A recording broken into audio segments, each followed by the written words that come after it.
Hello, everybody. Welcome to the second parallel session, the first one of the afternoon. This one's focused on new observatories and new facilities and new instrumentation. So I'll be your chair, I'm Karl from Swinburne. So our first speaker today is Paul Lasky from Monash. He'll be talking about NEMO, the Neutrino Extreme Matter Observatory. Paul. Thanks, Karl. All right, so we're just going to load up the slides. So I'm going to be talking about almost the Neutrino Extreme Matter Observatory. It'll be the Neutron Star Extreme Matter Observatory instead. Thank you very much. That looks good. No, it's all good. It's all good. Gives me a good excuse to mention that this is all about neutron star extreme matter. So yeah, this is a kilohertz band gravitational wave detector that we're basically proposing as a sort of next generation, but almost in between this generation of gravitational wave observatories that we already have and the next generation, which is slated for sort of the 2030s, potentially even late 2030s. And so this follows on really nicely from the beautiful talks that Hannah Middleton and Rory Smith gave this morning about neutron star black hole binaries and all of the other exciting events that we've been seeing in 03 with LIGO and Virgo. So let's get straight into it, hopefully moving slides along. So this is really what I'm going to be talking about today. Encapsulated in these sort of two diagrams here. The one up the top is this nice image that Karl Knox from Swinburne put together for us for a review paper that I wrote with my current PhD student. And I say current because he's going to be submitting his PhD in a matter of hours, I believe. So Nikhil Saran is soon to be ex-PhD student, not in a bad way. So we wrote a review paper on what happens when two neutron stars collide, and in particular, what happens after they collide. So these post-merger remnants, and so what you can see here, hopefully people out in Zoom land can see my mouse, you can see two neutron stars in spiraling together, they collide through this phase, and then after they merge, they can go through a number of different pathways. They can form this quite massive, stable or semi-stable neutron star, known as a post-merger remnant, or they can collapse immediately to a black hole. But it's really this phase, and we believe it's up to 79% of these things at the moment that go through this post-merger remnant neutron star phase of incredibly hot, incredibly dense matter, oscillating incredibly wildly and emitting gravitational waves. And these things emit gravitational waves, but they do so in a way that we're not sensitive to with current LIGO instruments, LIGO and Virgo instruments. So they emit gravitational waves up to the kilohertz regime, but LIGO and Virgo are only sensitive up to around about 1 kilohertz. So in particular, for the gravitational wave binary neutron star mergers we've seen to date, we have not been sensitive to this part of the spectrum at all. Okay, and so this is really about opening up that gravitational wave spectrum further. In terms of what we see in the universe, I have a phase diagram here on the bottom left of temperature and density, and everything exists in the universe in this phase diagram. We live way down here at very, very cold temperatures at very, very low densities. When you go up in density, you reach the density of neutron star matter, and it's at that point where potentially you get weird phases like deconfined quark matter, all of these kind of hyperons and gluons existing in all of these weird and exotic states. We think, but we don't know, okay? More to the point, these post-merger remnants, that's actually the only place in the universe, other than for about the first 10 to the minus 20 seconds after the universe was born, at which you get off the bottom axis here, and you actually get into this very hot, very dense region of this phase space. So this is really what we're trying to probe with an instrument like NEMO, and I'll tell you very shortly how we do it. But this is the region of parameter space that we're trying to probe, trying to understand conditions within matter that we have no other way of probing throughout the universe. Okay, so this is a snapshot of what's next in gravitational wave astronomy. So this is a somewhat complicated plot, but what we have on the horizontal axis is frequency. What we've got on the vertical axis is some measurement of this strain, the gravitational wave at which we're sensitive to. And so what you can see in the dashed line, this is advanced LIGO, the current-ish generation of experiments, the 03 that we just had, 04 that we'll hopefully have next year, is around about this sensitivity. So you can see we can get to around about 10 to the minus 22 per root hertz in units of strain at some frequency of around about 100 hertz. What we're then looking to do as we go forward, we go to a phase called A+, so we get to design sensitivity in LIGO. We then go to A+, which is thought to be around 2024, 2025, 2026, give or take, and that's the blue curve. And you can see that that's probably about a factor of 3 more sensitive in that main region of parameter space than LIGO is currently. And a factor of 3 more sensitive in the strain gets you a factor of 3 cubed more sensitive in terms of the number of events that you see. Then you go forward, and I should mention that that blue curve, that's all sort of mostly funded, it's minimal technology risk. We know what we're doing to get to that position. On the other hand, you can see these 2 purplish coloured curves, I guess they are, Cosmic Explorer and Einstein Telescope, and these are proposed detectors for the late 2030s. And you can see that they are 10 times more sensitive. You can see every single black hole throughout the universe with detectors like these. These are absolutely amazing, but they're billion dollar scale experiments. And in fact, the estimate for Cosmic Explorer is about 3 billion euros, okay? They're unfunded at the moment, uncharted territory in terms of technology. We want to bridge the gap between these 2 ideals. So how do we get from 2025, this dark blue curve, through to the late 2030s? We think one of the answers is to build this thing called NEMO. So the sensitivity curve that we propose for NEMO looks somewhat like this. So what you can see is it has a very different shape to the sensitivity curves that we have for LIGO and for Cosmic Explorer and Einstein Telescope. So by that I mean you can see at very high frequencies, so 1 and 2 kilohertz, it is as sensitive as those full 3rd generation instruments. But at low frequencies, it's nowhere near as good. And that's deliberate. What we basically do is we sacrifice that low frequency sensitivity because that's where the cost is. It's really expensive and it's really hard to get seismic isolation to basically get rid of all of that low frequency noise is really expensive. But if I want to watch 2 neutron stars merge, and if I want to watch what happens immediately after they merge, I need to do that in this kilohertz regime. Okay, so that's the reason for this design behind NEMO. It's fully thought out in terms of, we understand the laser power that you need, the arm length, the degrees of squeezing, all of these kinds of things that we can go into, and I'm happy to answer questions on. So it's got full design studies backing it in that respect. It's on the order of $100 million, maybe $200 million. What's $100 million between friends? But it's certainly not on the order of $3 billion, okay?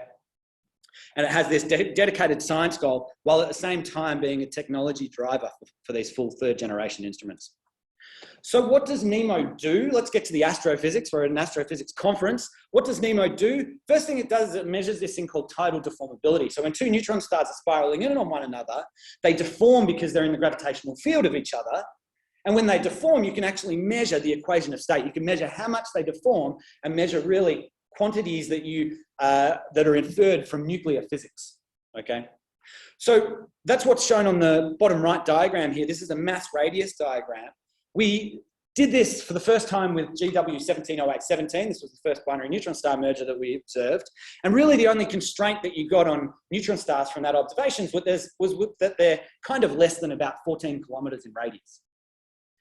What we're looking at here in gray is the projected constraints that we'd have in this space if we just have 2 A+ detectors.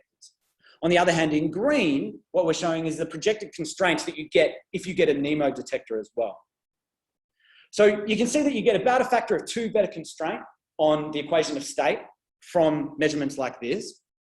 That's good. It's good. It's not too bad. It's probably nothing to really spend a couple $100 million on. But for me, the big science and the big advancement that we get is from this post-merger. So what I'm showing here on the plot on the left is some work that Meg Milhouse did for this paper that appears in PASA on NEMO. It's from Ackley et al. It includes the entire OSGRAPH collaboration. What you see on the left is, that was unexpected.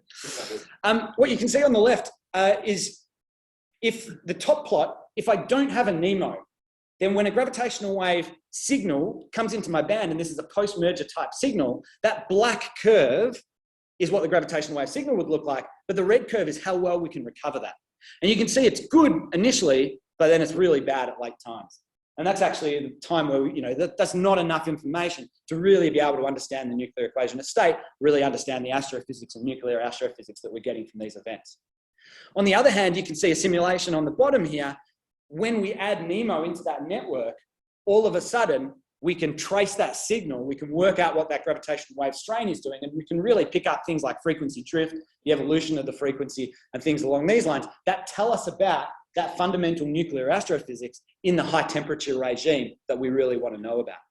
Now, that simulation was done for a 1708-17-like event. So it was a binary neutron star merger at about 40 megaparsecs. The plot on the right is really the value plot here for what NEMO does for you.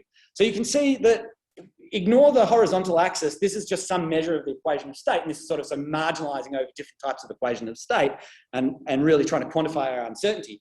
But the vertical axis is the really important one. This is the average number of detections of post-merger remnants that we expect in a given year. So to emphasize this point, if I look at the blue lines, the average number of detections that I get if I just have 2 A+ detectors in my network is anywhere from 10 to the minus 2 to 10 to the minus 1 detections per year. In other words, I have to observe for about 10 years or up to 100 years to even get 1 detection. On the other hand, the black curve is what happens when I add NEMO into the network. When I add NEMO into the network, this thing goes up to approximately 1 per year. Anywhere up from 1 per year up to a few per year. So we can start to see these things regularly just by adding this high frequency detector into our network. That doesn't even mention, things, some of the extra things that you can do in terms of multi-messenger astronomy, and this is really something that we're focusing on now, is understanding the multi-messenger aspects of this in terms of, suppose I measure a binary neutron star in spiral plus post-merger, okay, and a coincident gamma ray burst with telescopes that we might have in the early 2030s. I can measure the delay time between the gamma ray burst going off, just like we did for 1708-17, it was 1.7 seconds. But with all of that extra information that I get from the post-merger, the amount of physics I can do all of a sudden becomes very, very impressive.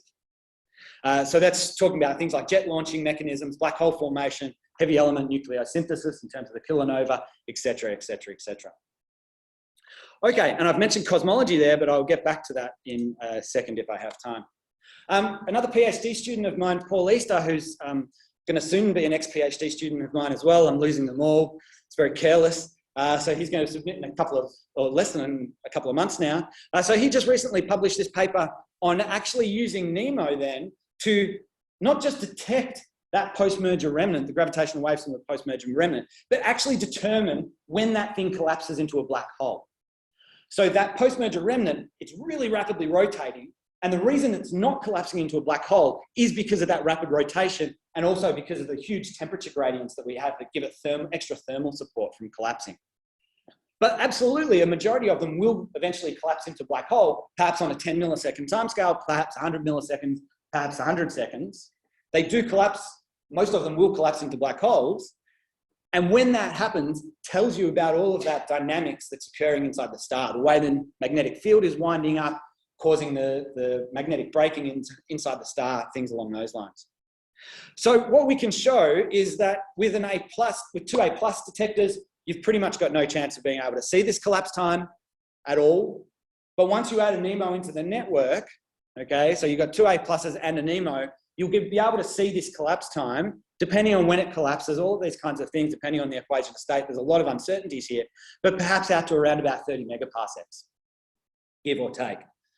So you're all of a sudden, you're actually being able to measure when these things collapse, some of that rotational evolution, some of that collapse to form an actual black hole. Finally, as a final sort of application, I know there's a lot of cosmologists at the ASA, so I want to very briefly mention that there's been a lot of work in terms of gravitational wave cosmology and the promise that this has in the very near future, hopefully very near future. It's worth mentioning that actually NEMO helps you out here. And in fact, any kind of high frequency detector does.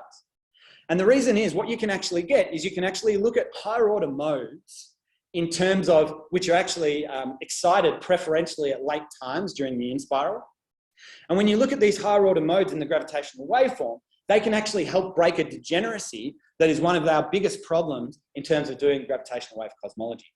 And that degeneracy is pretty simple. It's basically, if I've got a face-on merger, so if the orbital angular momentum is pointing towards the Earth, then the loudness of the signal is very different to if I have an edge-on detection, okay, if the angular momentum is pointed away from Earth. So what that means is that we have this degeneracy between the distance to a source and the actual angle of that orbital angular momentum. But you can use these higher order modes in the late time to break this degeneracy, and actually it then turns out that you can get on the order of percent level measurements of Hubble's constant with single observations of binary neutron star mergers, with all the caveats that you have to have the right orientation, you have to have various things like that. This is some beautiful work that a former postdoc of mine, who's now a faculty member over in Spain, Juan Calderon-Bustillo, led with a grad student of his as well. I've been given the 2-minute wind up, which means I'm going to throw in one last slide at the end. I mentioned right at the start that we have preliminary designs for this, and this is actually the preliminary design. And so what you can see here, this diagram on the right, shows the interferometer that gets you the sensitivity curve that we need to do this science that we've been talking about. So just like with LIGO and Virgo, you've got 4-kilometre arms. You can potentially do it with 2-kilometre arms, and we're fiddling the instrumentalists, particularly in Ausgrad, groups in Adelaide, groups in at ANU and UWA, are working on understanding what happens if you actually fold the laser beam. So it actually, you can shorten the arm length, but have it bouncing back even more times in various cavities. We understand that, you know, the test masses that we need. We understand that you have to cool these test masses to avoid some very high power laser instabilities. Basically, the photon noise pushing on this 74 kilogram 74 kilogram mirror. That photon noise actually introduces instabilities, which can be a big problem. So we understand all of these things, and we think that actually there's not too significant risk in terms of technology development that needs to go here. But absolutely, it's a technology driver for these full 3rd generation detectors. Karl is standing scarily close to me now. So I guess that means I should wind up. Thank you very much for having me.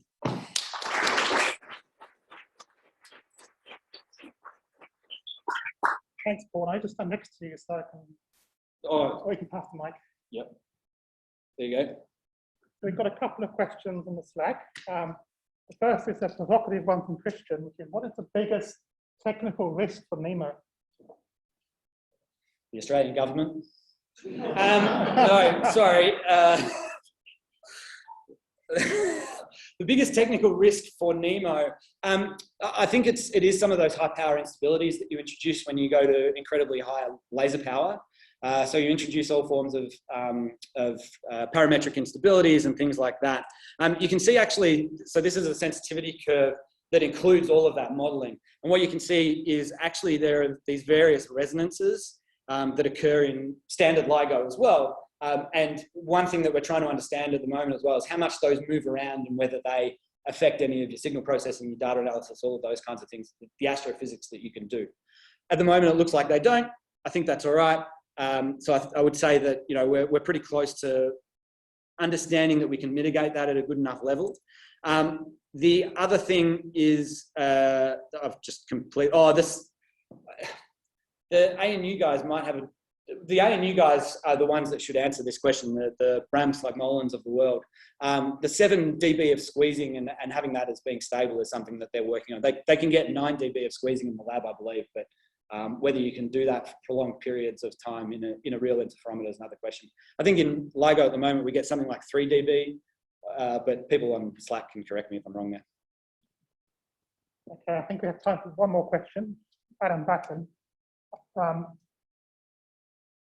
So sensitivity for NEMO in a high frequency regime seems similar to the A+ detectors. I think you've answered this. What is NEMO itself bringing that 2 A+ detectors aren't able to do? Is it just the effect of having more detectors let you constrain determinants better? Or would a 3rd A+ detector be the same as NEMO? I guess it's sort of slightly different from what you said. Yeah, so that's not entirely right, and so maybe I misspoke here, but it's actually on the order of a factor of 5 better than a factor of 5, even up to an order of magnitude better sensitivity than A+ in that high frequency regime. So that's the difference here at 1 kilohertz and 2 kilohertz, the difference between the blue curve and the red curve. So it's true that the difference between the red curve and the magenta curves is not significant, but the magenta curves are the full 3rd generation multiple $billion scale instruments. So that's the difference. So it is a good question of, if we don't build NEMO before you get up to Cosmic Explorer and Einstein Telescope, is there then value in building NEMO? And the answer to that might be no. Okay, so that's a different question. If you build it in the network with A+, absolutely, there's worthwhile. Okay, we should move on. Let's thank Paul again.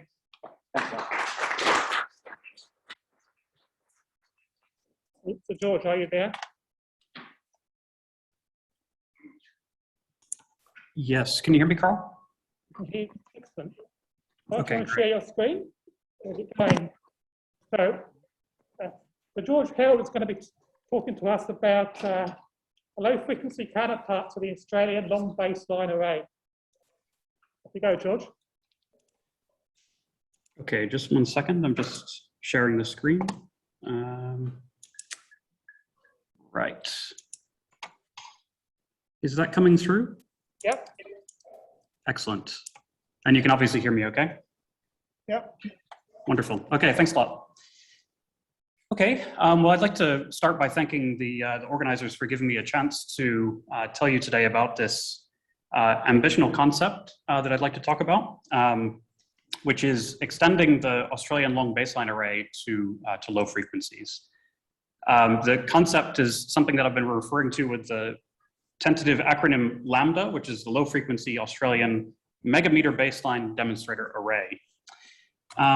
So I'd like to start off with just a few words about what the long baseline array is, partially in case there are some of you that aren't fully familiar with the instrument, and secondly, because there's a couple of points of distinction that I'd like to make for the context of this talk. So the LBA is a joint network, which is done through a collaboration between ATNF, University of Tasmania, New Zealand, and also together with other organizations, including the inclusion of the Heart of Base Cooke antenna, as well as involvement with the East Asian VLBI network and the EVN, the European VLBI network. So this is provided as a national facility. Definitely has some strengths. It is the only high resolution radio facility in the Southern Hemisphere and has a broad frequency coverage in the gigahertz regime. Before I say the next part, I just want to emphasize that I'm not attempting to degrade the LBA at all. It's definitely run by a small number of individuals who put in a heroic effort to keep LBA running with limited resources. Having said that, there are some limitations to the facility. So for instance, it runs with a limited observing time per year, just a few weeks per year. It's not very flexible for short timescales, although again, those heroic efforts that I mentioned involve day timescale response to TOOs. It's a very heterogeneous network, includes everything from the 64-meter and 70-meter dishes at Parkes and Tidbinbilla to the phased Australia Telescope Compact Array and other elements with very different mounts and frequency coverage and so on. And of course, it doesn't go below a gigahertz. And as we know, Australia is soon to be is already the home of the Murchison Wide Field Array, and is soon to be the home of SKA Low. But the LBA doesn't go below 1 gigahertz. So the LAMBDA idea is to extend our VLBI expertise in Australia to lower frequencies, leveraging the fact that we already have expertise, quite a lot of expertise in VLBI and at low frequencies in radio astronomy.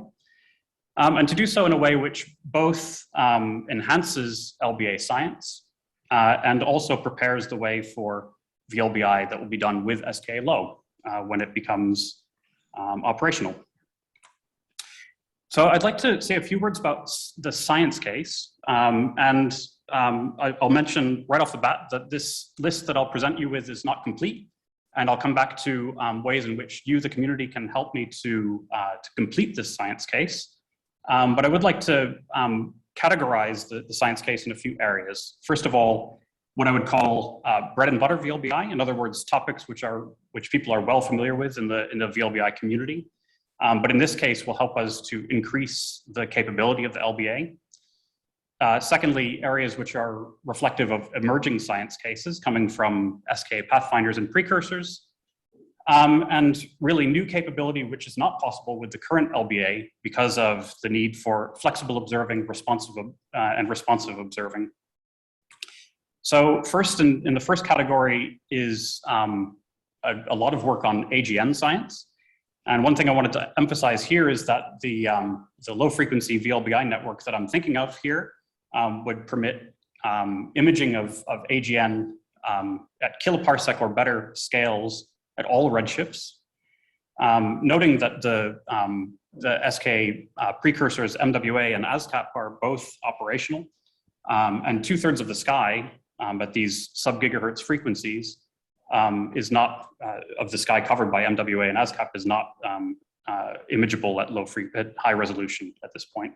We know that MWA science results have already been prompting LBA proposals, so there's clearly call for VLBI follow-up from discoveries made with SK pathfinders in the south. I'll come back to that point in a second. So there's also a lot of work around pulsars, so astrometry and determining very reliable distances to pulsars, as well as scintillometry to constrain ultimately the size of pulsar magnetospheres, and also work to discover and image gravitational lenses. So for the radio galaxy part, I wanted to draw a strong connection here to work that's been done with the MWA to identify compact sources using interplanetary scintillation. This is work that's been done by John Morgan and Rajan and others.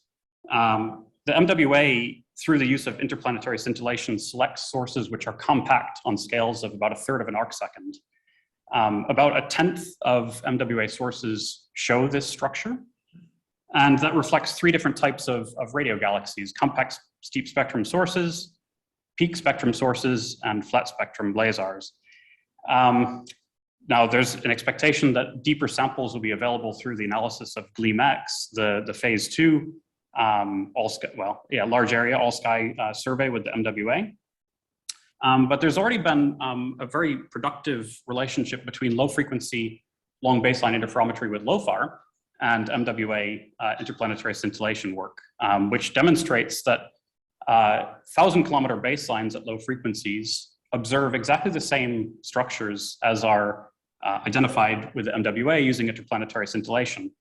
And what I'd like to highlight here is that if we had low frequency VLBI capability in the south, we'd be able to have this very strong complementarity all in our neighborhood. So we'd be able to identify candidate sources for compact structure using IPS, and then follow up and directly image those sources using long baseline interferometry. So not just say that there is compact structure there, but be able to identify the morphology, as you can see in the images from LOFAR there at the bottom, where the resolution is, again, sort of at this kiloparsec scale or better, regardless of the redshift. So all of the sources detected with MWA with IPS would be well detectable with the kind of array that I'll describe to you in a second. And one would expect to see several compact sources per square degree at the kind of sensitivity that would be provided, would give you the capability to do, over the course of a year with nighttime observing, a survey at high resolution that would give you sub-arcsecond resolution for 100,000 radio galaxies, give or take.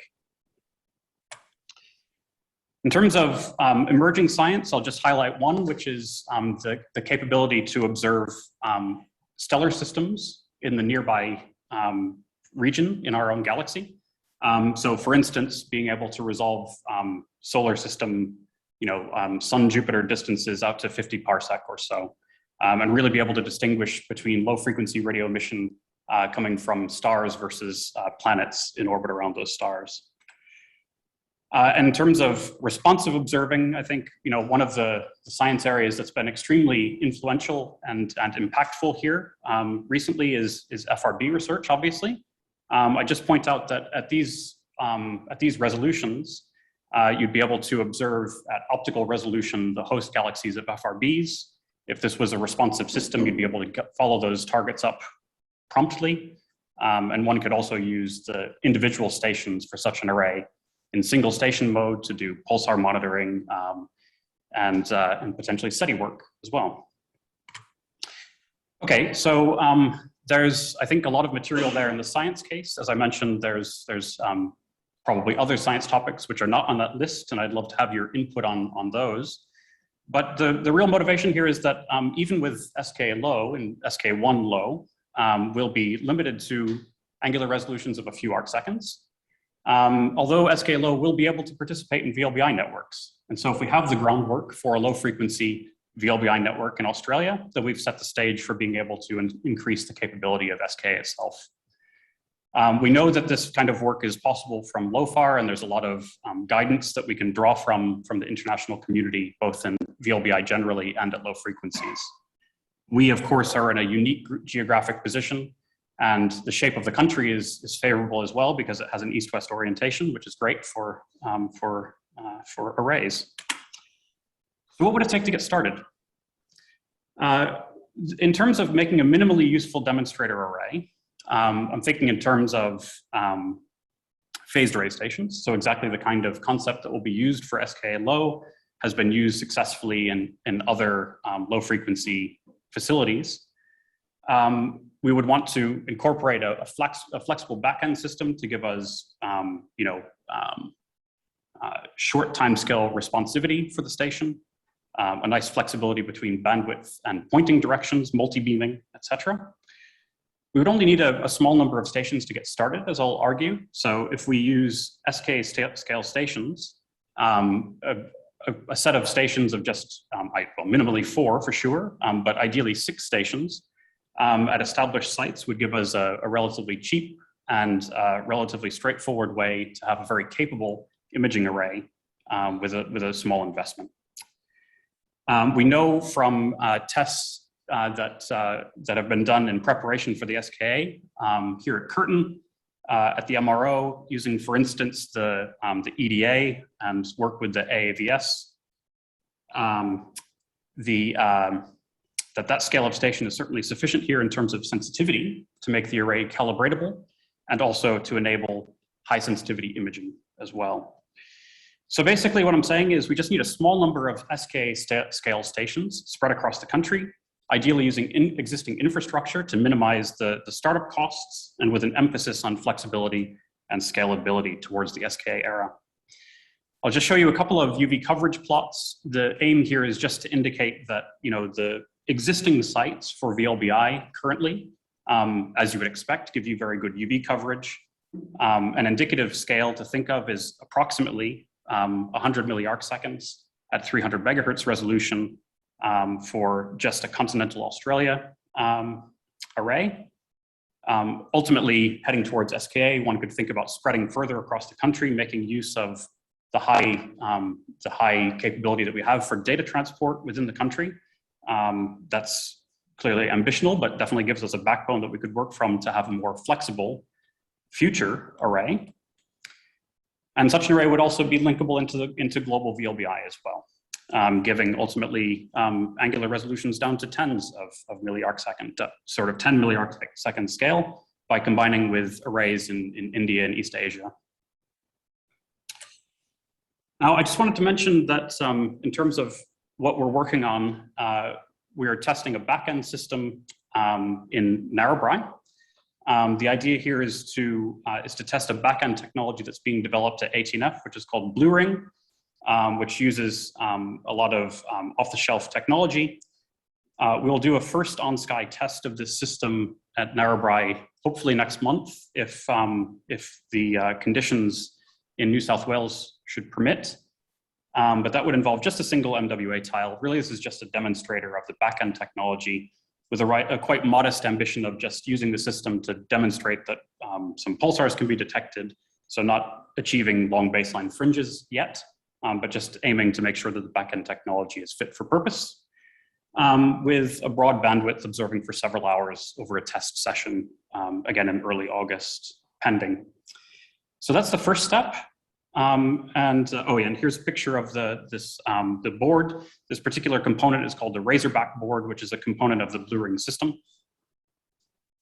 Sorry, Karl, I see you there. Am I out of time? Out of time, yeah.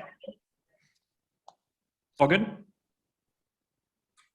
This is my last step, my last slide, really, which is about the next steps. So there is that science case that I mentioned where input is very welcome.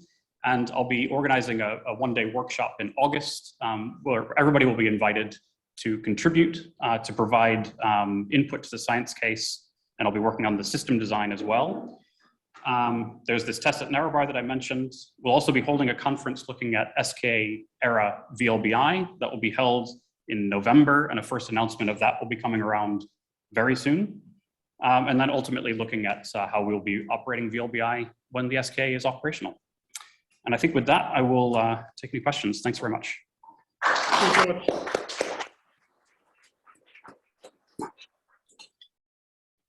We've got a question here from Stuart Ryder, asking about, well, SK1 low will be capable of taking part in VLBI. It's going to be quite highly oversubscribed. So how does that affect the options of VLBI, maybe using part of SK1 low? I didn't quite follow all of that, Karl. I think your mask kind of interrupted the flow a little bit. Is that better? Yeah, it is, yeah. So, well, SK1 low will be capable of participating in VLBI. What fraction of the time on SK would really be available to be used with SKA? Could you get away with using the subarray instead? Yeah, that's a good question. Do you happen to know what that answer is? So I'll translate an answer here from the audience. They talked about 5 to 10 days. 5 to 10 days, okay. It's all, yeah. Okay, so Cormac Reynolds is here. He's the co-chair of the VLBI Science Working Group for SK, and just said that the sort of indicative number at the minute is 5 to 10 days per year. So Lucina's asking, should you put some antennas in space to extend your baseline? Yeah, that's a great idea. Yes, I think there are very serious considerations towards putting low frequency dipoles on the moon, and there's been the very successful. There's already been space VLBI which has been undertaken at higher frequencies. I mean, that's a great idea. I'd probably start local first, but then but I think it's a great idea to follow up later on. I'm going to take the chair's privilege to ask my own question. I saw you had gravitational lensing on one of your slides. Yeah. I was actually on a VLBI proposal to do lensing, which wasn't successful. But, so I'd like to hear more about what your facility could do for this at time. Please thanks more about gravitational lensing science. Yeah, so I mean, look, to be honest with you, I put that there as a topic that should be included for completeness. I'm not sure that I have the information off the top of my head about what at low frequencies could be, would give you additional leverage on top of what's already done at higher frequencies. Yeah.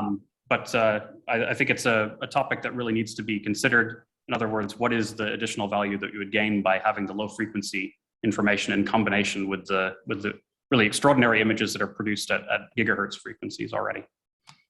Okay, I might send you an email about that. I'll take a final question from Natasha Hurley-Walker. Would the plan be for online correlation, and what sort of data rates like if you match the SKA low bandwidth?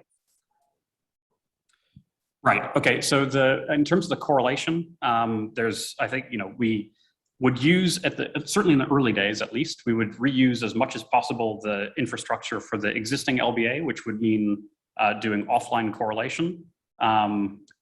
Optionally, but we could also look at doing online correlation as well. I missed the second half of the question. What are the data rates like if you match the bandwidth with SKA? Oh, I don't even have that number off the top of my head. What's less than we already do in hertz? Trivial was the answer. Yeah, in comparison with what's already done at higher frequencies. Yeah. Okay. All right, let's thank George again. Thanks. Our next speaker is Jeff Cooke from Swinburne, the Australian-led Keck wide field imager, the most powerful camera in the world, and what it can do for you. Jeff.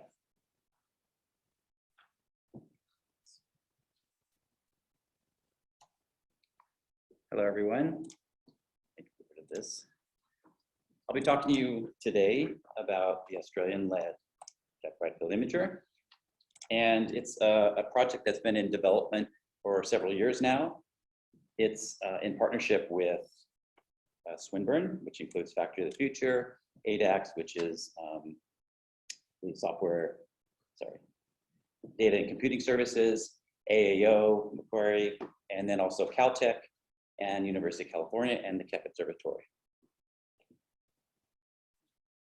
forward this, I don't think. Let's try this one.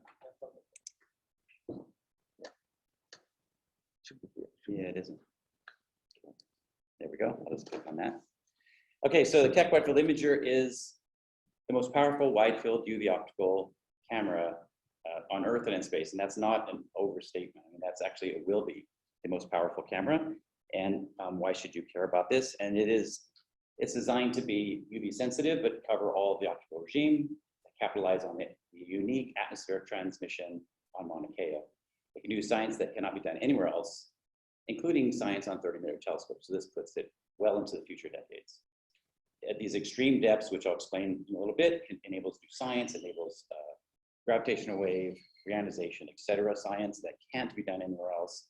It also complements these future space missions like Roman, Euclid, etc., and provides rare targets for the big telescopes like GMT, ELT, and JWST. But it also offers Australians access to Keck nights, participate in big surveys, and this researcher collaborative and educational opportunities for ECRs and PhD students with these universities, Caltech, University of California, Northwestern, etc., and NASA JPL.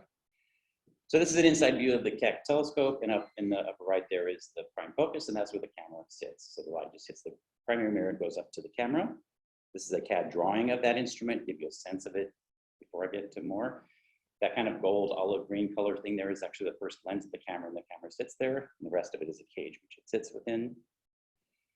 And one reason for wide field is because this image here shows the Andromeda Galaxy. You can see in red this tiny little square, which is the Hubble Space Telescope field of view.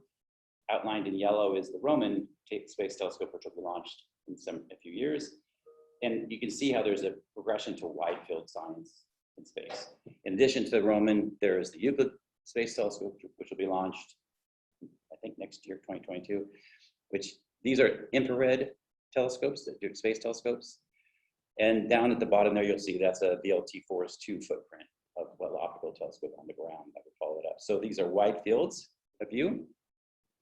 Also, the Mauna Kea Spectroscopic Explorer is a 11.25 meter telescope being built in Mauna Kea, which Australia is taking part in, which has about 3,000 optical fibers over this large field of view to do deep spectroscopy. And even the GMT, Giant Magellan Telescope, Australia is building Manatist, which will have a large footprint to get spectroscopy. So this is a lot of wide field science that's very deep. In terms of magnitude, it's 28, 29 magnitude. And KWFI has a field of view this size. So it's covering this very well. It's very complementary to all of these programs, and it can reach the depths needed. In particular, this 3,000 angstrom, 550, 500 angstrom area, which the space missions are missing. So why on Keck? Well, firstly, it's at 4145 meters, so it's above 40% of the atmosphere. It has this unparalleled UV transmission throughput. It's an excellent site, best site in the world. Secondly, why not at VLT? Well, it's a much lower site. There's very low UV throughput, and there's no plans for any wide field instruments there. It requires structural change, a top end change, etc. And also because there's a difference in mirror size. Keck is larger and it allows these deeper images. So for those of you who know optical astronomy, these are filters. These are the Sloan filters, and this is the coverage and throughput that the instrument will have.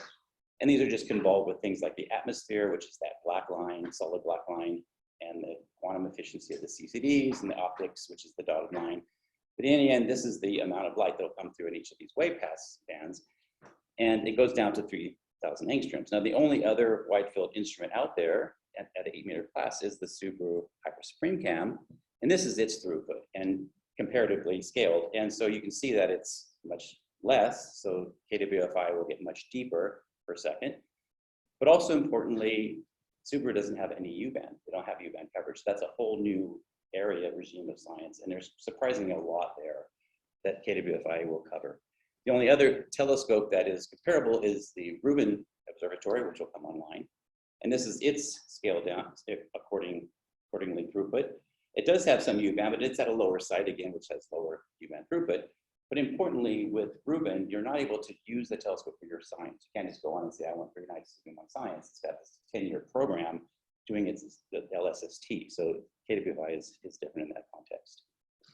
So here are the depths that KWFI can reach. I mean, we have to start thinking in magnitudes 29 and 30. And for radio people, that's like 10 to 3 nanojansky, so this is very peak sensitivity. And so in just a few minutes, you can go deeper than most surveys. In an hour or 2 hours, now you're reaching the depths of these ultra deep surveys that take many days on big telescopes. And so this is a whole new era. It has high resolution, fast readout time, fast filter change, everything anybody would want to do great science. And also a multiplexing capability with the deployable secondary, which I'll mention in a minute. So the science it can do is enormous. This is just touches on it. I mean, every telescope that has a wide field camera on it, that is the most, like the highest demand instrument. It covers every type of science you can imagine. And I'll highlight just a couple of them here. Firstly, reionization in the first stars. So to what randomized universe, that's like the galaxies with, you know, hot stars and supernovae. And you need to measure the Lyman continuum from these galaxies, which is the ionizing photons. And to do that, you can only do that at highest redshifts from a redshift about 3 to 5, roughly speaking, from the ground. And that's the farthest you can go. And beyond that, the IGM is opaque to those photons. So you'll never be able to see them no matter how big your telescope is. And so these photons are needed to understand what's ionized universe. And those photons land in the U band. And as I showed you, only KWFI can get the U band. And you have to go to these extreme depths of 28 to 30 of magnitude to do that. Once you find those, you can then associate those with other properties of galaxies and extend that knowledge to the galaxies that are actually have done cause reionization. Also, we know that SKA will be probing that same region, right, during reionization. So these are complementary, very, very sensitive instruments, wide field instruments. And on top of that, you can find supernovae that form in those early years. And those supernovae are probing this entire region, which can be detected by KWFI and other large instruments. So this whole region will be covered well. And also we heard a lot of talk about gravitational waves at this conference. A lot of people in Australia are doing that, and gravitational waves produce kilonovae, and to understand those, some have been detected, but the problem is, one, they're very faint compared to supernovae, for example. They're faint explosions, relatively speaking, and the localization has been pretty poor, right? But with upcoming 5 detector systems, which will come up in the same time as KWFI, the localization will be small. So that solves that problem. You have these small localizations. We have currently sky coverage, the only telescope that can do this to any significant depth is the decam 4 meter, and that's here in the southern hemisphere, and covers this region. The KWFI can cover an entire, almost, I mean, because it's close to equatorial, it can cover most of the sky and can get these out to greater distances and over the area of the sky, including the northern hemisphere, which has nothing. And just to show that in pictorial form, you know, distances with the Earth at the center, these are megaparsecs away, and current 1 meter class survey telescopes can be that blue region. DECAM, which is the 4 meter telescope, reaches out to about the green region, and KWFI reaches out many times more, so much larger volume. These are the distance for the brighter GW 170817 type events, but also, yeah, so that's the distances there. But what we've learned from these recent gravitational wave runs is that kilonovae are fainter, are pretty faint, fainter than we expect. So you need bigger and bigger telescopes to find these. And what all of the detectors and all the gravitational wave people are saying is that you have to turn to something like KWFI to see these, to find these. They're their only way to detect these events. There are a lot of other science here, which I didn't touch on, including things like FRBs, because the optical, you know, even though some of those may be magnetars, getting another wavelength counterpart can understand what they are, what is their nature. And the models that say that which produce optical is very faint. It's in the nanojansky kind of range. So you need this 27th fast imaging, and KWFI actually will have some CMOS detectors, which can get in the millisecond detection frame regime. So they're able to detect these sources. There's CGM and line emission, large scale structure, and I haven't even begun to talk about what you can do in the Milky Way, its stellar populations, and even low mesolithicity stars. But I do want to say toward the end here that this is the camera from the side view with all kinds of parts to it. But in the front there, there's a thing called, it's the secondary mirror, which is, light comes off the primary, hits the secondary, and then back down to other instruments.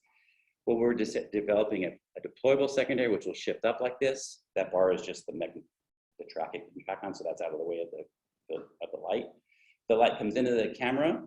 We could take some images and then process within minutes, flip that light back, the camera back down, the mirror back down, And now you can get spectroscopy right away with the other instruments on PET. So you can do brand new science this way, which is really exciting. I'll just briefly mention that the AAO Macquarie has developed the optics for this system, and they have great optics designed for that. It's high throughput, excellent optics. Factor of the Future is working on the design of the filter exchange mechanism, which is shown here. They're also doing smart technology or smart sensoring and Industry 4.0 technology. And ADAX is developing the software to run the instrument components and the user interface, the user experience, how that's going to be seen. And at last, I'm going to close out here by playing a movie that a 3D printed model that the Factory of the Future made of the Keck wide field imager. And you can see it here. This is quite a large model. It's a 1/4 scale model. And it's used for helping with design.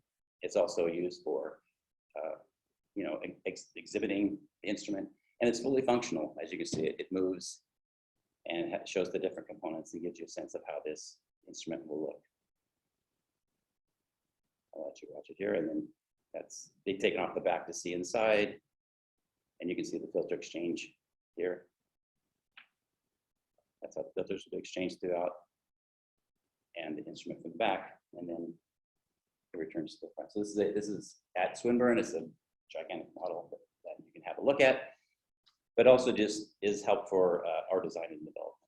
So thank you for your time with this. I'll just leave you with the last slide. What's this? I'll end this movie here. That contact me if you'd like to get involved. On here I show kind of a simplified timeline of the expectation of this instrument going on light, being first light. And it's received very strong support by all communities, and so far very successful funding. Thank you very much. Thanks, Jeff.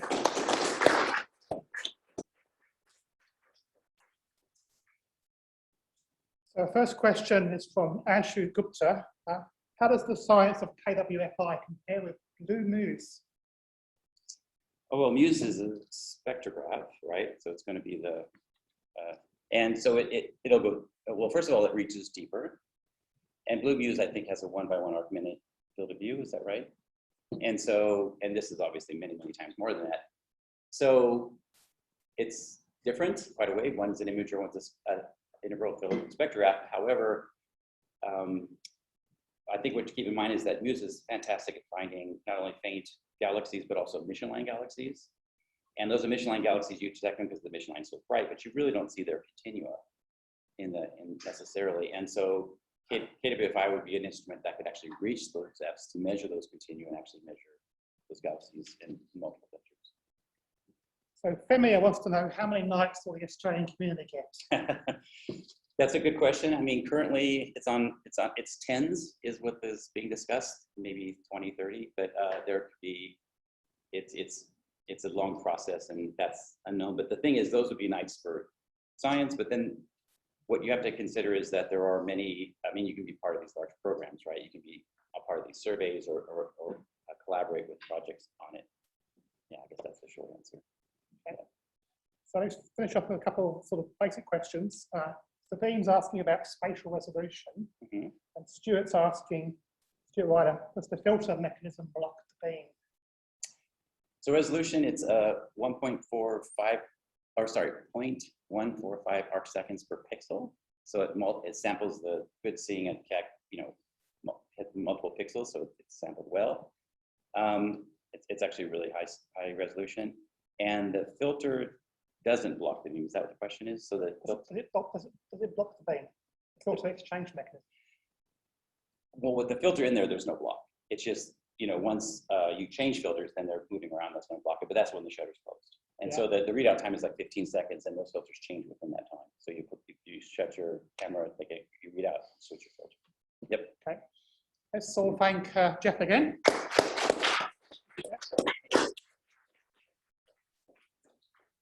So next speaker is Duncan Wright. Duncan, are you on? Actually, you didn't have to, sorry. Duncan, are you there? Yes, I'm here. Very good. Duncan will be telling us about the Twinkle Space Telescope. You go, Duncan. Sure. I'll give you a 2-minute warning.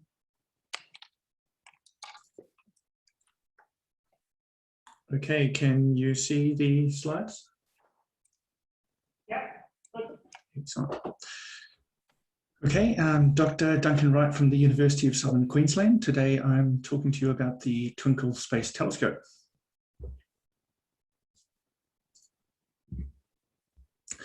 Twinkle is an exoplanet and solar system bodies focused space telescope launching at the start of 2024. The Twinkle mission is led by a spin-off company from the University of College London called Blue Sky Space Limited.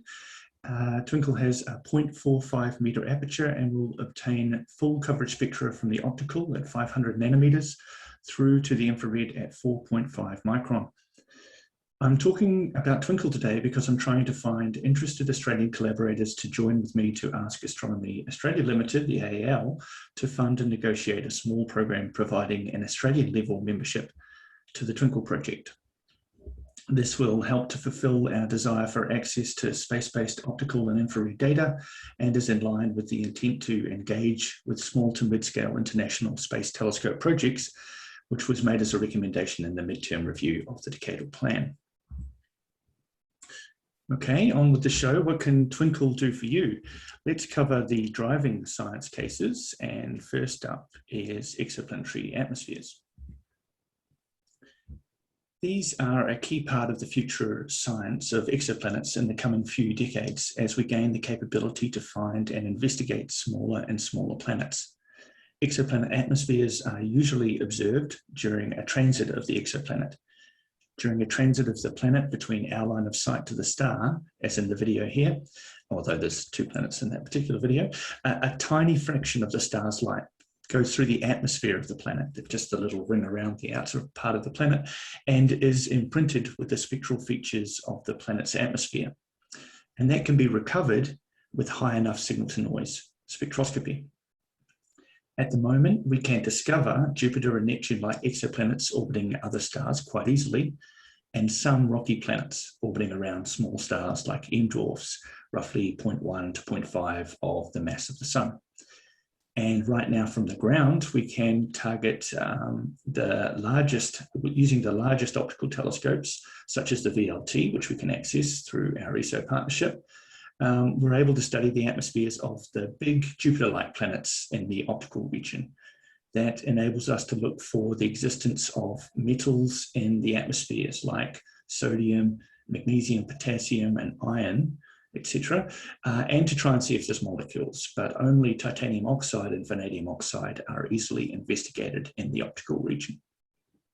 But to get more detail on Jupiter atmospheres, Jupiter-like atmospheres, and all of the most interesting smaller planets, the molecules in the smaller planets' atmospheres, you need to go to the infrared and ideally, probably to space. Twinkle goes to the infrared and it's in space. None of the Earth's atmosphere to interfere. Twinkle covers the wavelength space where we can investigate things like water, methane, ammonia, the presence of clouds, and more. Now, before I talk about the plot on the left there, it's worth mentioning that the James Webb Space Telescope also goes to the infrared and is in space. It covers a similar wavelength range at a slightly higher resolution, and it should launch soon-ish. Entering a 6-month testing phase, I believe. And no doubt some of you would have already applied for JWST time. JWST is a much bigger telescope and is capable of tackling a huge variety of science cases, and I fully support trying to apply for time for your favourite science case on JWST. But it's worth noting that cycle 1 of JWST, the first year of operation, has already been allocated. With Twinkle, which launches at the start of 2024, you get all the survey data as it's collected and collaborate with a small number of partner universities on your favourite science or target. Anyway, this plot is a simulation of an input exoplanet atmosphere using information on the hot Jupiter HD 209458b. The yellow line is the input spectrum, and the points are a simulated recovered spectrum from Twinkle after observing the planet for 3 transits. In this case, the hard work has been done to extract the exoplanet spectrum from the stellar spectrum. It's done fairly simply by subtracting the out of transit stellar spectrum from the in transit stellar and exoplanet spectrum to recover the exoplanet spectrum. Of course, it's not as easy as that sounds, but in this simulation case, we've taken all of that process out of the picture. From data like that, you can recover the presence of and constrain the amount of water, methane, and ammonia, amongst other things in the atmosphere of the planet. There are more than 700 known planets in Twinkle's field of regard, with more being added every week from the follow-up of TESS, the Transiting Exoplanet Survey Satellite, which has been talked about in other talks. So there should be more than enough exoplanetary science and targets to keep their collaborating members busy. Now on to solar system bodies. Now, I'm no expert in solar system science, but I do know that the standard asteroid and comet classifications use a spectral region and resolution very similar to the exoplanetary atmospheric science that I do, meaning that Twinkle's observations of solar system objects should be ideal for accurate classification of asteroids and solar system bodies. And its capability to track the objects and measure their absolute brightness accurately will allow the determination of rotational periods for many objects.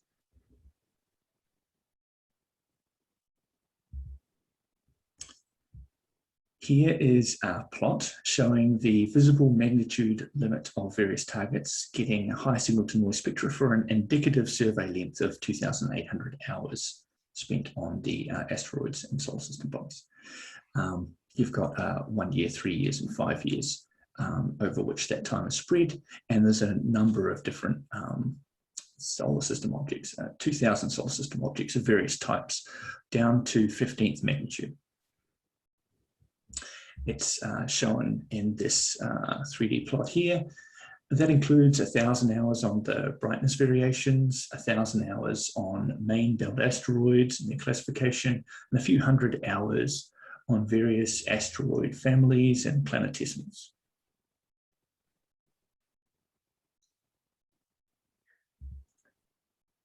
Now, here's something similar to what we did for the planet spectra, but in this case for the for an example asteroid. So a simulated spectra from Twinkle, this time based on the asteroid 934 Thuringia. The plot shows the input spectrum in red and the simulated recovered spectrum as the points. The left and right plots are for two different observing strategies. As I said, I'm not an expert here, but I imagine, particularly from the little I know of solar system body classification, something as detailed as this should be very useful for a really detailed classification of solar system bodies.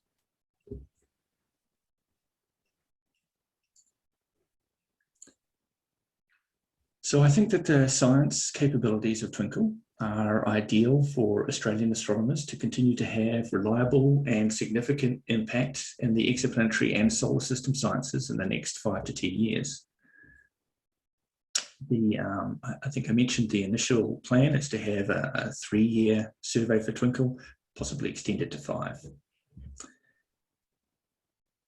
Some of you may have heard my name earlier today. I'm involved in the Indigenous Skywatchers program led by Annette Lee, and it was mentioned in her great talk this morning. I bring this up because all of the incredible instrumentation and capability being developed in modern astronomy and overall modern science, I believe it's important to try to have impact beyond your scientific focused field. Important to bring the whole nation, regardless of culture, even the whole world along with these amazing discoveries that help us to understand our world, our whole universe, and more locally, our impact on our world. Whether that's through communicating our discoveries to our nation's children, to politicians, to our voting populations, or perhaps more directly to our university students. Yes, when I'm talking there, I'm referring to climate change, but more specifically, I'm mentioning this because more and more large research projects are creating fantastic outreach material to communicate their discoveries to a wide audience. And I'm really encouraged by and encouraging of the Twinkle team's development of outreach material, including teacher material for a lot of different stages, primary, high school, and some that could be suitable for integration into your undergraduate courses. Material you can get a hold of with Australian membership. So one of the major questions, I guess, coming out of that is what would it cost for an Australian membership of Twinkle? Yes, excellent. This is my last slide, should be no problem. What would it cost? I guess it would depend exactly on what was negotiated, how many universities were involved, etc. And I'm not qualified to state a specific number for that level of involvement, but I can guess a small to medium number of universities involved in Twinkle would probably cost around $1 to $2 million a year. That's just me guessing, which initially the survey will run for 3 years, but maybe extended to 5. And of course, individual memberships are already available for university scientists or universities starting for, I think, less than $100,000 per year. So please reach out to me if you're interested in supporting my bid for an Australian collaborative membership to the Twinkle mission. Thank you.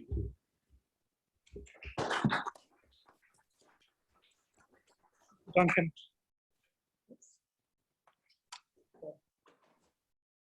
Okay, questions?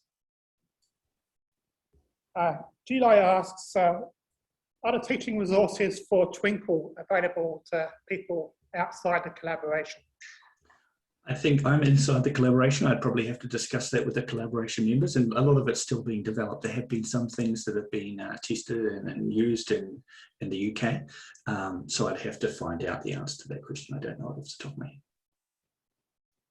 head. Okay. Were there any more questions from the Slack or in the chat? If not, I have a question. So the Twinkle mode of operation, that's specifically all in survey. I was wondering about sort of deeper pointings and sort of extragalactic targets. Is that an option for Twinkle? That's a good question. Twinkle has a couple of different operation modes that includes the general scientific surveys, primarily focused on the 2 scientific surveys I outlined, but it also has some of the time specifically set aside to be purchased for specific other projects. Basically, there are some universities that have already said, I want to buy this much time for this purpose. With regard to work within the surveys, the idea is there is a founding membership team, of which we, USQ, are a part, that is able to direct the science, and essentially the surveys will be directed depending on where the interest is within that science team. The Australian collaboration buy-in that I'm sort of trying to promote, I don't think would allow you to specifically direct the science in a new area that wasn't already supported by the founding members.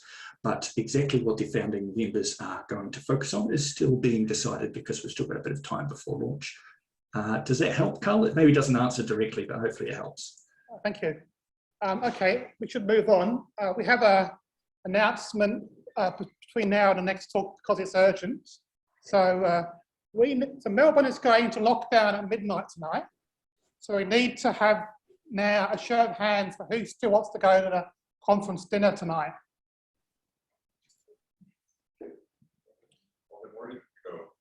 Yeah. Okay, thanks. We'll just have to bring it, so we'll go ahead and negotiate. So just so you know, I think we've all set up so we can go on. Right. Thank you, Rachel. Thank you, Duncan. Well, that was a bit of an urgent one. We have to number 3. Okay, our next speaker is Sarah Brough from the University of New South Wales. Sarah, are you there? Can you share your screen, please?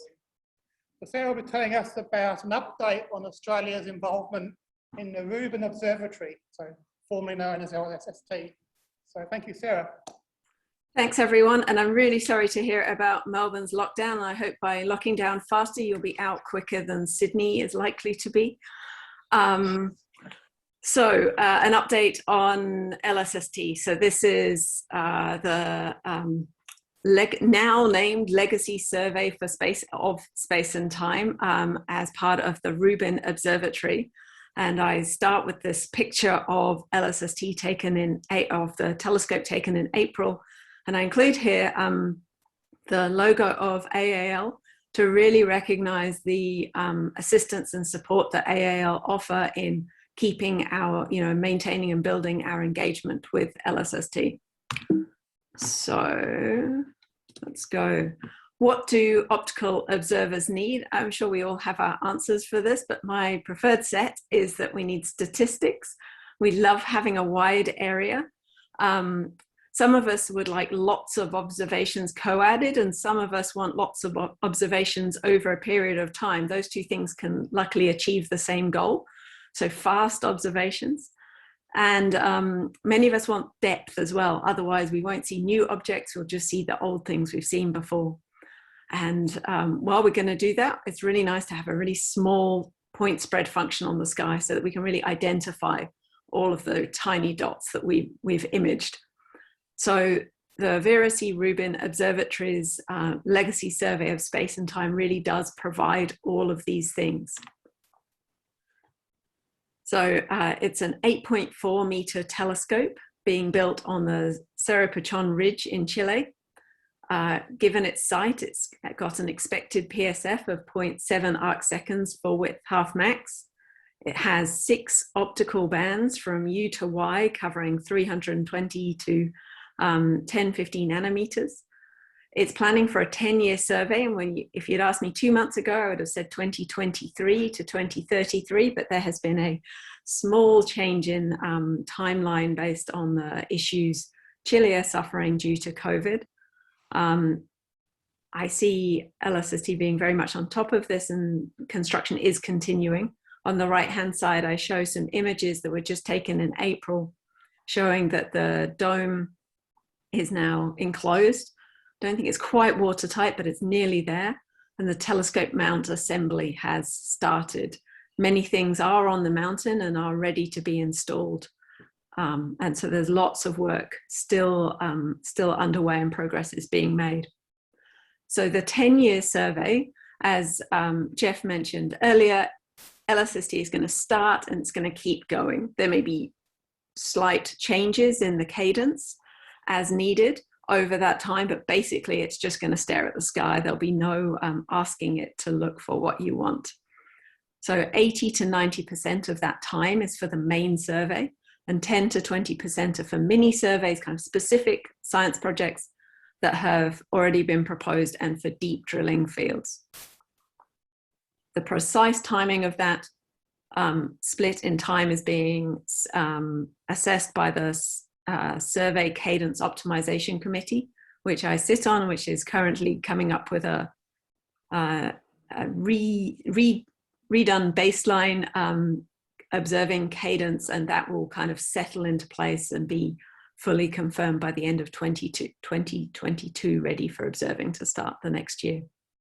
A lot of the detail of this is covered in the science book, which is published on Archive under lead author of Željko Ivačić. So the main survey, what will most of the time go on? Well, it'll be wide, fast, and deep. Everything that I said optical observers needed. So under wide, it's got a 5'5" tall, so 1.65 meter tall camera. That camera has 189 CCDs in it. The camera has recently obtained first light in September last year. It's still in the lab in California, but this beautiful head of Romanesco broccoli made the news internationally. So each image with that camera, it has a field of view of 9.6 degrees squared, which means you can fit in 7 full moons across your field of view, as I show here, the obligatory full moon plot. Like I said, the full width half max of 0.7 arc seconds, and the scale of the camera is 0.2 arc seconds per pixel. It's going to observe a very large fraction of the southern sky. The precise details, again, depend on the Survey Cadence Optimization Committee, but the current baseline is shown here in this world plot, where the colored areas and non-gray areas will be observed, and there are a set of deep drilling fields that I will discuss shortly. So fast, it's fast in that over that 10 years, each pointing will get a median of 825 visits. That's a fair number of visits per field, and across those 6 different filters. They're expecting of order 10 million transient alerts per night, And when I've looked at the data size per night of transients is of the order of the number of transient alerts that there have been to date over all time, although I think that's rapidly changing. So fair number of data, and that's achieved by having a really fast and whizzy telescope, which is kind of fun and exciting. So deep, this is my particular interest, so I'm really interested that if you co-add all of those pointings over that time, you get depth.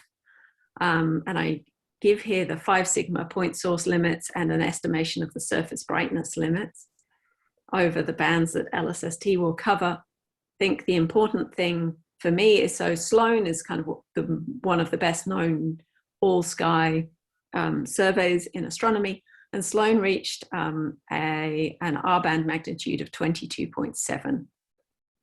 LSST, after its first year, will smash that out of the water by 2 magnitudes, and after another 9 years will be 5 magnitudes deeper than Sloan.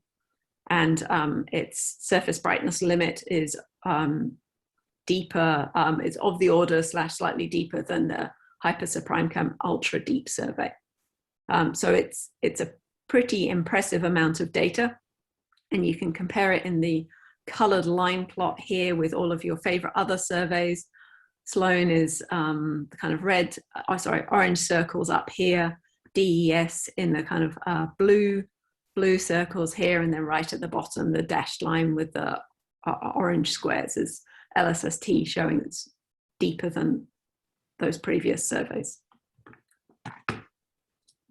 So the deep drilling fields, that was the main survey. So that's the kind of the all sky, that's most of what you get. In addition to that, there will be 5 deep drilling fields. 4 of them are already assigned and 1 is still under discussion. The deep drilling fields are standard galaxy evolution cosmological fields with lots of other multi-wavelength data in them. Each of these fields is going to be approximately 1 pointing, 1 field of view. The details are yet to be determined. That again will come out after the main survey is set by the cadence. The time left over will be managed for the deep drilling fields. But the plan is to reach an R magnitude of 28.5, so another magnitude deeper, and getting into fun issues of confusion in a way that optical astronomers have not had a great problem with to date. So the retiming I mentioned, we've gone from an expected start or kind of receiving early science data of kind of early 2023 to early science data in December 2024, but then first year data in September 2025. So the time has slipped, but the hope is that this will be the last one, and we're still going. So construction is still happening. LSST is more on time than other projects that I've worked with in the past, and I'm confident that it will keep on trucking. So how is Australia involved? So far we have more than 45 potential Australian PIs. That's how LSST call their memberships. We consider those faculty members can be PIs. Each one faculty member gets has associated with it 4 junior positions. So those we won't necessarily associate to a given individual. I'll talk about that a bit in the next slide.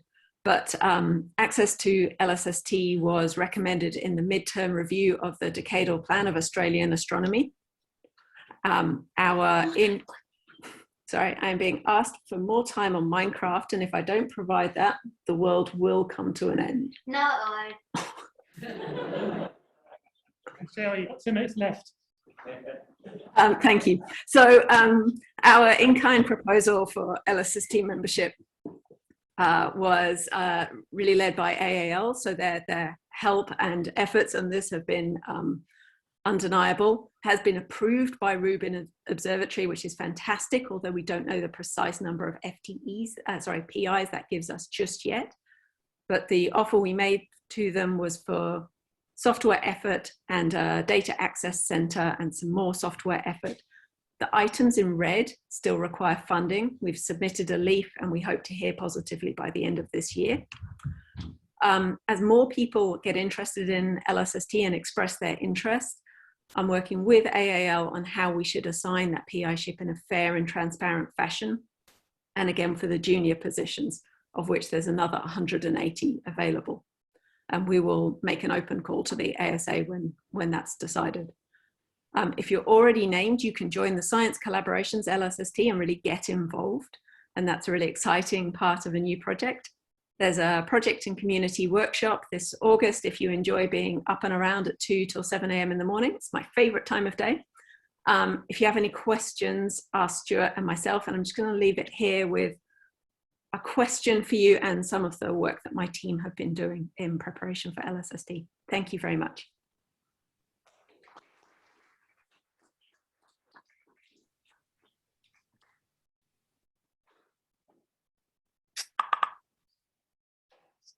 So it was a little bit early, so we have time for some questions. So, question from Jake Clark. Is LSST observing on all those filters at the same time, or is it going to be one band at a time? No, very much one band at a time. Yes, there is a filter change. I can't remember the timing for that. And obviously U band, you don't observe near the moon, and Y band, the opposite. So you know, that's all. There's some fantastically complicated simulations you can look at to see the various options under debate for those exact distributions. And a question from Jonah Gannon, saying that the 30 magnitudes per square second level is really incredible. I'll read this out verbatim, it's quite long. The few specialized studies that have managed to go not quite that deep have found very irregular structures, such as streams, tidal tails, and tidal galaxies. Much of our automated detection schemes are designed for the high surface brightness universe. How does the collaboration intend to automate detections in the low surface brightness regime? I'm sure you'll love that question. Yeah, so there's a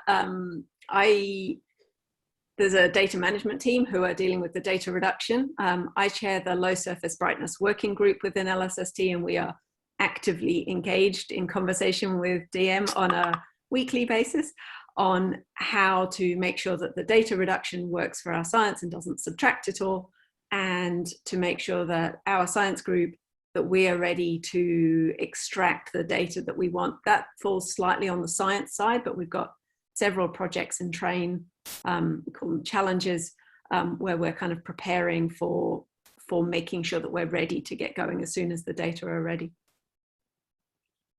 So on the theme of data, Kira Lucan asks, how often will the data be released?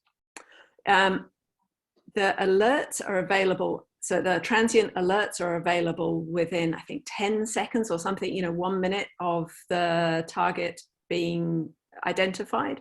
The catalog and image data is a annual release. So each year there'll be a data drop. Thanks, Sarah. Any last questions for Sarah? Well, let's thank Sarah again.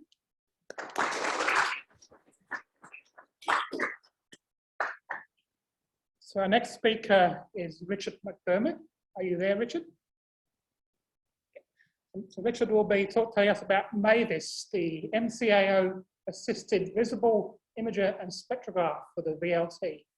Off you go, Richard. Thanks, Karl. Hi, everyone. 2-minute warning. Yeah, hopefully you can all see these slides. So I'd like to give you a bit of an introduction to MAVIS if you haven't come across it already, a bit of an update on where the project is at right now, and some highlights from a science workshop that we held last week.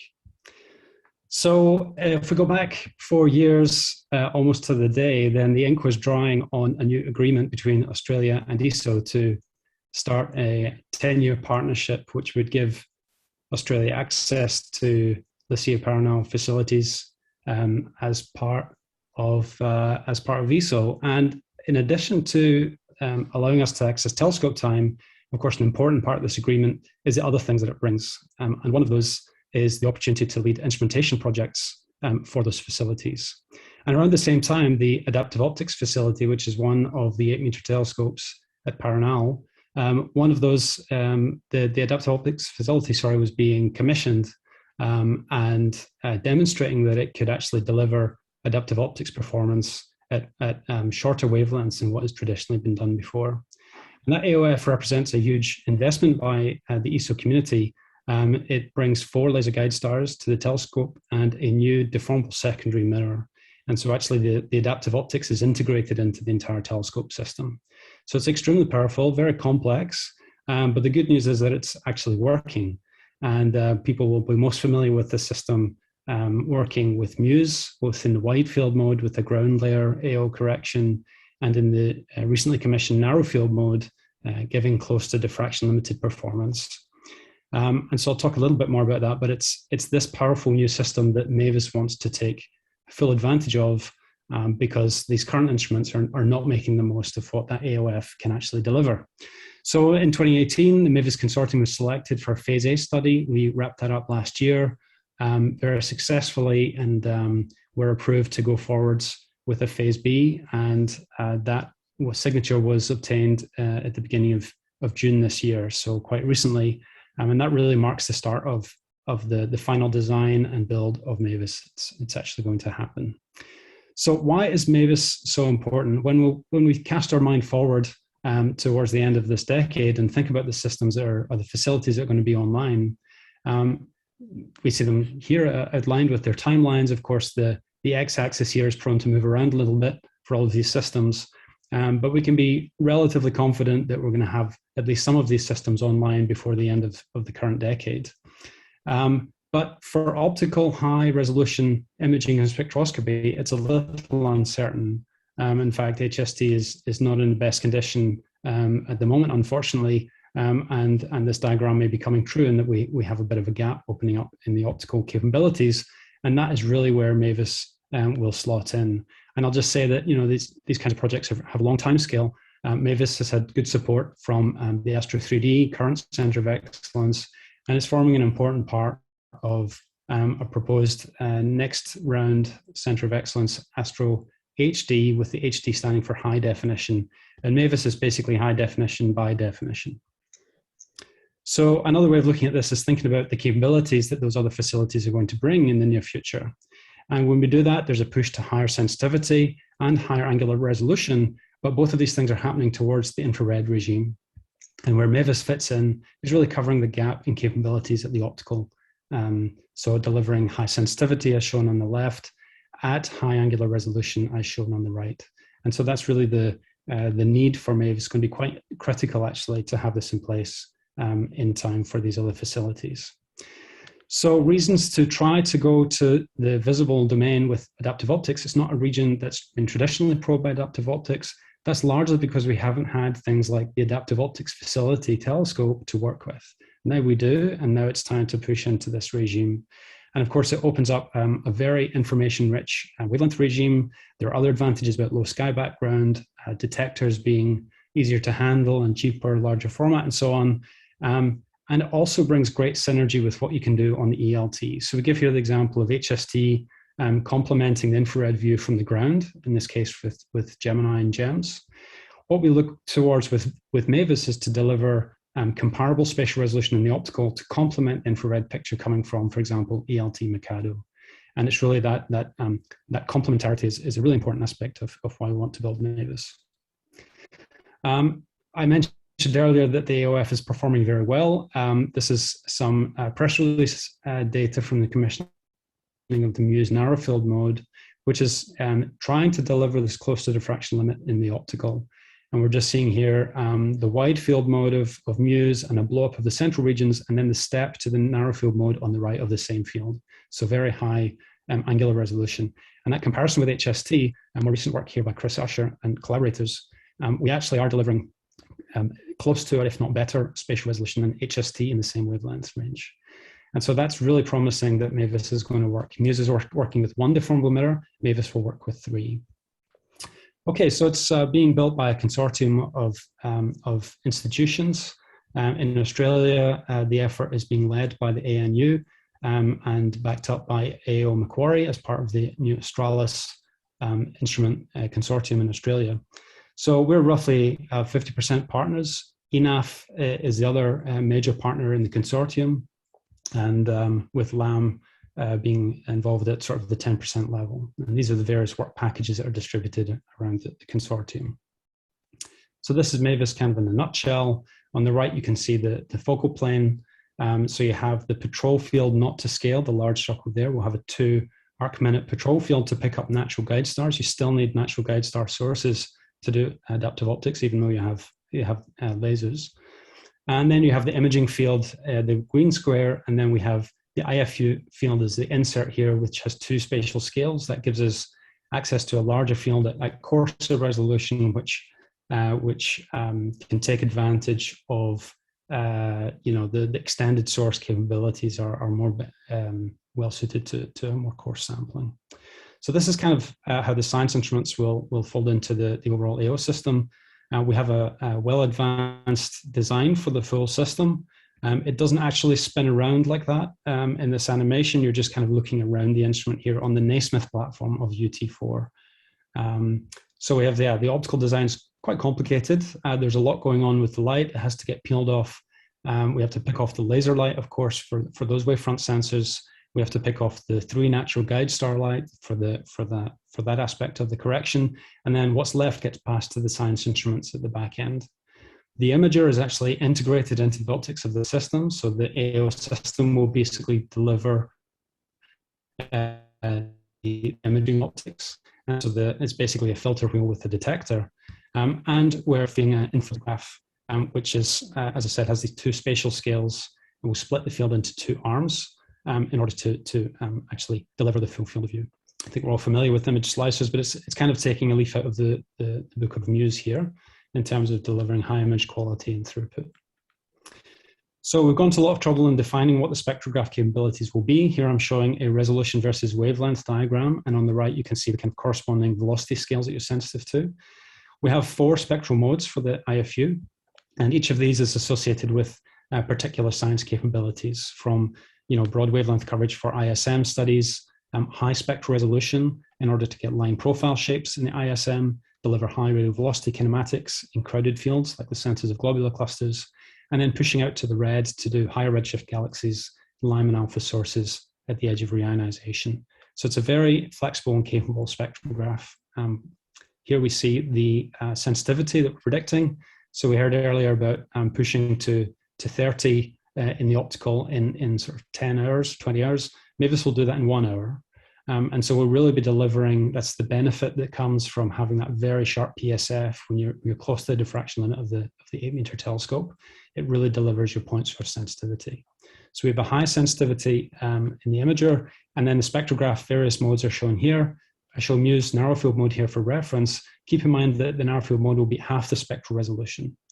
And so we're really trying to benchmark this system to the kinds of high throughput spectrographs that we're now used to seeing on our telescopes. The real game changer for MAVIS is sky coverage. So adaptive optics has a bit of a reputation for being somewhat niche, because you can't always point to where you want to point. That's something that we really want to change with MAVIS and open up the sky. So sky coverage basically means what fraction of the sky can you do the adaptive optics and use the instrument. And this is really a key parameter for MAVIS. And the kind of step forward that I'm showing here is an actual case study going to typical deep field study. So like Good South or Candles, UDS, and the number of targets that you can successfully set up your AO guiding for is roughly a factor 10 on what is currently available, for example, with Muse narrow field mode. And so that opens up the ability to do statistics as well as delivering on the adaptive optics correction.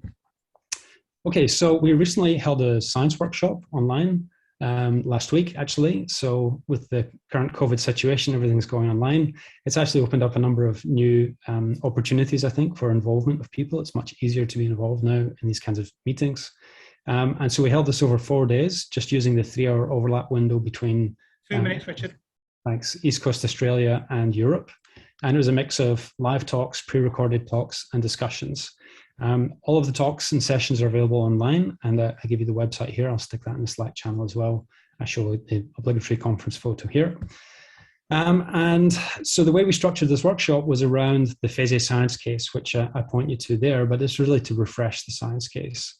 And I'll just go through a couple of highlights here. So we had Emily Wazowski here talking about disk settling and using the high spectral resolution modes of MAVIS to analyze turbulence in the ISM. We had Emma Ryan Weber, who was talking about looking at laminaire emitters in the proximity zone of quasars. We had each day we had a talk from synergistic facilities. So we had Elena Tolstoy here talking about Mikado. We had Holger Baumgart talking about the search for intermediate mass black holes and globular clusters and compact galaxies. We presented some technical tools. This is a slide from Stephanie Monti, who's making an image simulator. We had overlap talk with Blue Muse. So there's great complementarity between a seeing limited instrument like Blue Muse and an AO-corrected one like Mavis. We had Gandhi De Silva talking about discovery space and crowded fields of globular cluster centers. Eros Vanzella talking about those progenitors of those systems at high redshift via gravitational lensing. We had a talk from Niranjan Tate about Harmony, the IFU for the ELT and synergies there. And all the way down to the circumstellar environments of young and old stars and detecting planets in formation. So it was a really broad range of science, and I encourage you to go check out the talks. Okay, so in summary, MAVIS is really a facility instrument. So it's trying to cover a lot of different science cases within one facility. So it's very versatile, sensitive, but we also want it to be stable and robust. As I mentioned, the main milestone of the Phase B agreement being signed was passed on the 1st of June this year, which is great. There's still some things to sort out. I list a couple of them here. Perhaps for this audience, most important is to start thinking about what GTO programs you might want to conduct with MAVIS. This is a nationally funded instrument, and so the guarantee time that comes to Australia will really go to the community. And that's something that the science team of MAVIS really wants to facilitate. And I'll leave it there. Thanks a lot. Thanks, Richard. So I'll ask a question while waiting for the Slack. So I want to know about the strail in the visible, and particularly the uniformity of the strail across the 30 arcsecond field of view. Yeah, so we have a requirement there of I think it's 10 or 15% variation in the strail across the field of view, and the target strail is where requirement is 10% strail ratio with a goal of 15. But of course, all of these things are dependent on conditions, the exact guide configuration, and so on. But MCAO is quite conducive to having a relatively uniform strail and PSF across the field of view.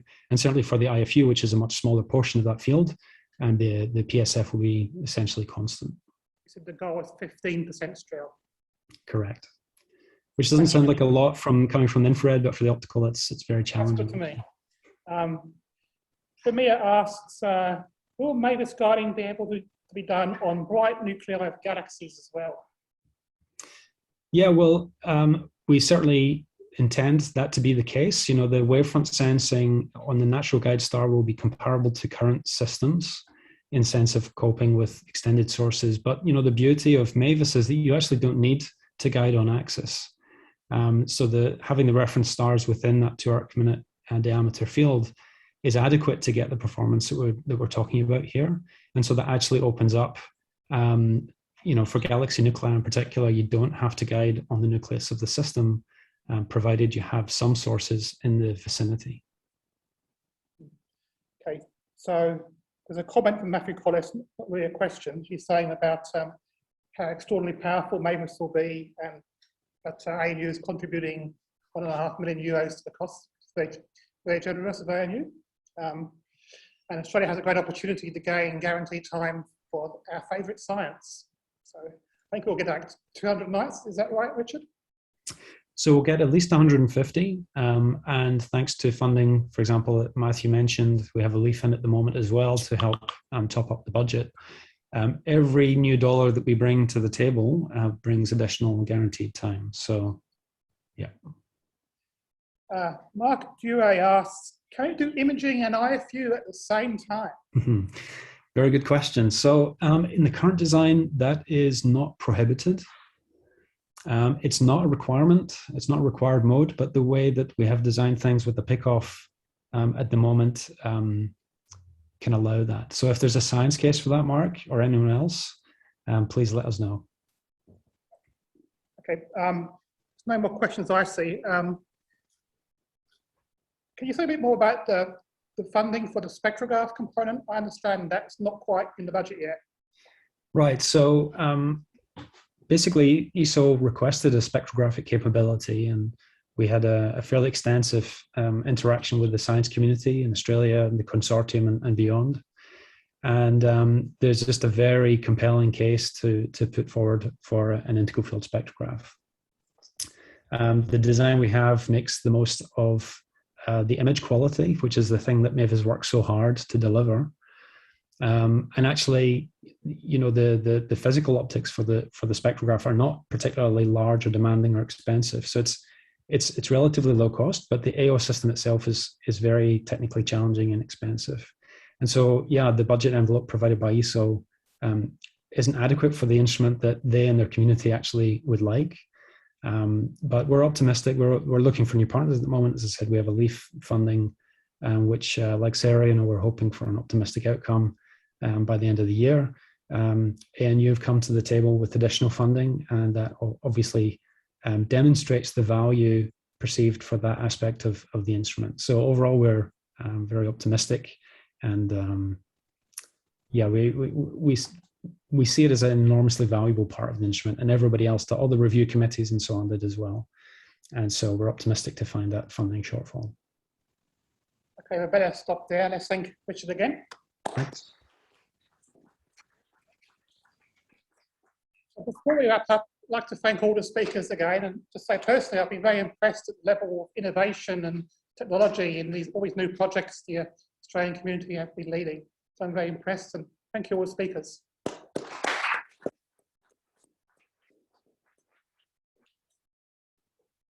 I'd just like to report